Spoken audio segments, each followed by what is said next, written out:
Bonjour, aujourd'hui je vais vous parler d'un scandale particulier qui concerne les établissements scolaires, collèges, lycées notamment, écoles primaires, privés de l'Académie de Nantes, de la région des Pays de la Loire.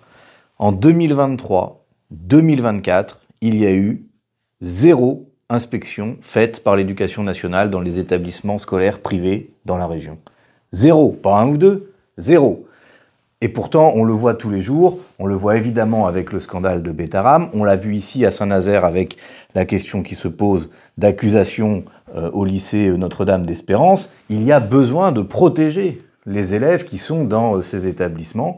On a demandé à l'Assemblée nationale qu'il y ait une commission d'enquête qui est menée notamment par mon collègue Paul Vannier sur les contrôles dans ces établissements. Mais on a besoin notamment que ces contrôles aient lieu là où il y a beaucoup d'élèves. Et dans notre académie, dans notre région, c'est 4 élèves sur 10 qui sont scolarisés dans l'enseignement privé. 250 000 élèves, c'est considérable. Eh bien, 0 inspection. Et quant à la région des Pays de la Loire, les conseillers régionaux insoumis écologistes demandent par un vœu que la région exige du rectorat qu'il y ait des contrôles.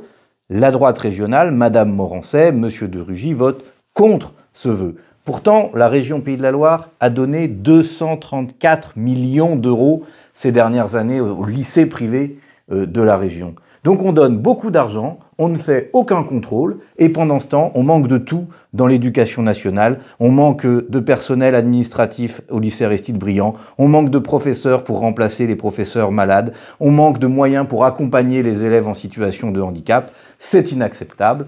Assez d'impunité pour l'enseignement privé, assez d'inégalités au détriment de l'enseignement public, fonds publics pour l'école publique.